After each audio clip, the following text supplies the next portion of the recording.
Let's talk about the biggest threat to democracy now, the AIPAC.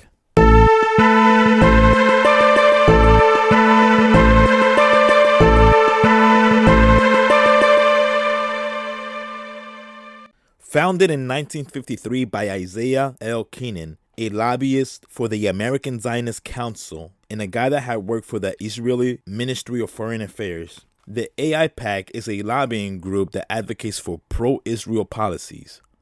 Boasting over 100,000 members in 17 regional offices, AIPAC donates to both Republicans and Democrat candidates for Congress. Some of their functions and accomplishments include being advisors to Congress people on foreign policy in the Middle East, holding meetings with members of Congress, getting pro-Israel candidates elected to Congress, helping pass bills that benefit the nation of Israel, calling for sanctions on Iran, and securing arms and funding for Israel. Israel is the biggest recipient of U.S. financial aid, receiving roughly $3.8 billion a year. Along with other political action committees and other interest groups, the AIPAC all but owns Congress, often resorting to threats of replacing members of Congress, mounting pressure campaigns against them, and hurling accusations of anti-Semitism against any member of Congress critical of the government of Israel. AIPAC isn't the only pro-Israel lobbying force. There's also Joint Action Committee for Political Affairs, J Street PAC, Republican Jewish Coalition, the Democratic Majority for Israel, U.S. Israel PAC, To Protect Our Heritage PAC, Organized Citizens PAC, Desert Caucus, and dozens of others. But the AIPAC is by far the most influential. Now, as many of us have seen, the AIPAC has now vowed to spend millions to get rid of all the progressive members of Congress for simply asking, hey, could you please not kill thousands of Palestinians? I mean, it is beyond belief how unreasonable these people are. To show that much opposition to people that are calling for a stop to the killing of innocent civilians and children.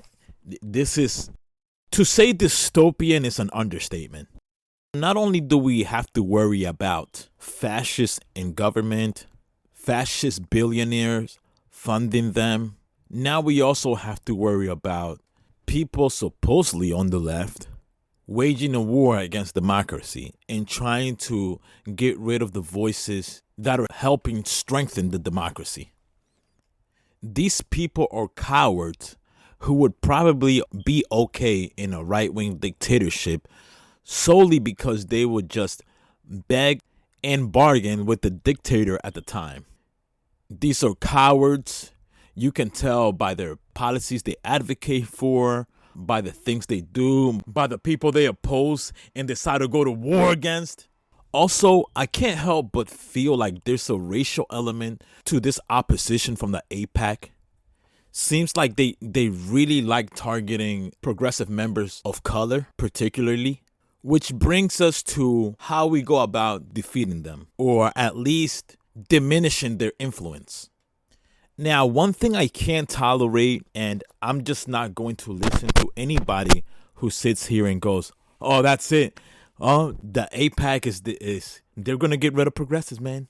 They're going to get rid of progressives, man. They're spending all this money. They're spending millions. Oh, man. I can't tell you how much I hate this kind of weak, I'm giving up mentality that so many people have.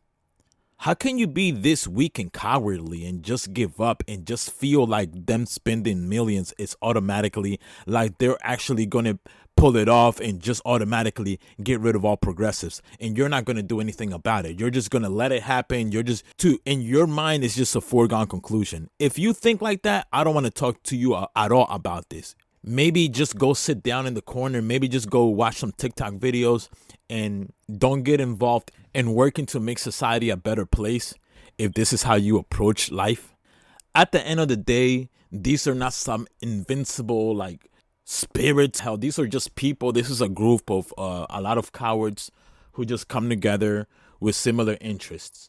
Yes, they have money, but I'm actually very hopeful, and I think that we can diminish their influence over time. So the following is some of the things that I suggest. One, we form political action committees and interest groups ourselves, which of course is something that has already been going on, but we can join pro-democracy organizations, have to join forces and work together. I know a lot of people don't like this idea, but we have to reach out to like celebrities, rich people who sympathize with the thought of having a democracy and really show them the stakes.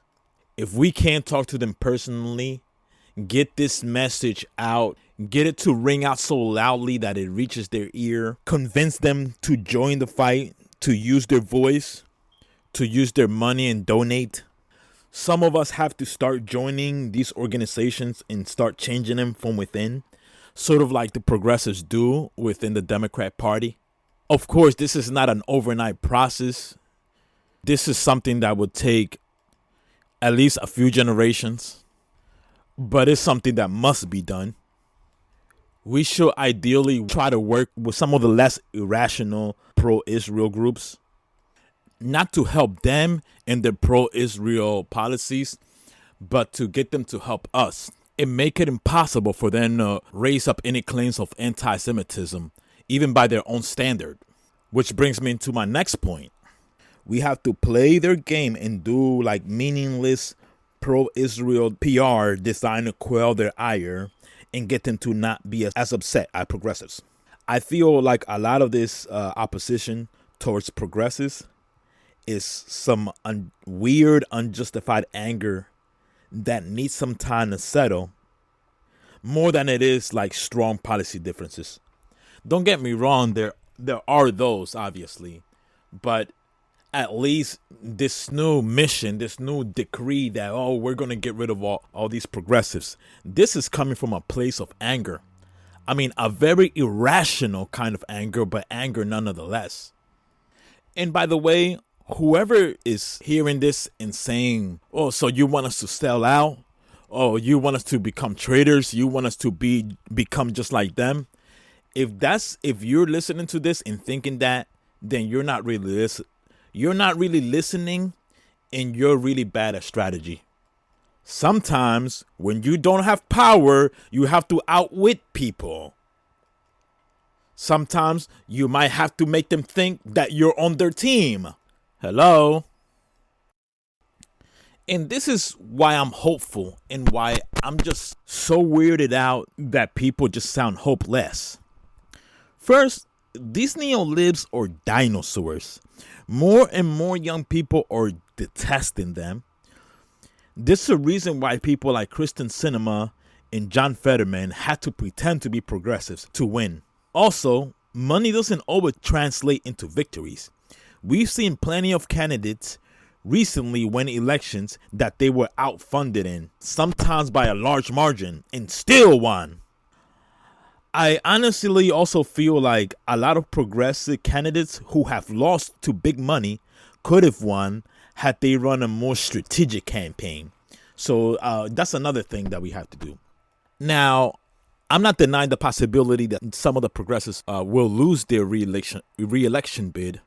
In fact, some of them probably will. Somebody like maybe Jamal Bowman, which I would hate to see him go because we need more people like him in Congress. We need more outspoken progressives, people who are not scared to speak their mind and call out the bigots. And whenever something shitty is done, and be unapologetic about it. We need that in Congress. But I feel like for every progressive that we lose, we'll gain one somewhere else. It's just the natural trend. More and more progressives are running for Congress. More young people are running for Congress. Also, as society progresses with each generation, we can expect to see groups like the AIPAC themselves slowly change and become less terrible as they see how unpopular they're becoming.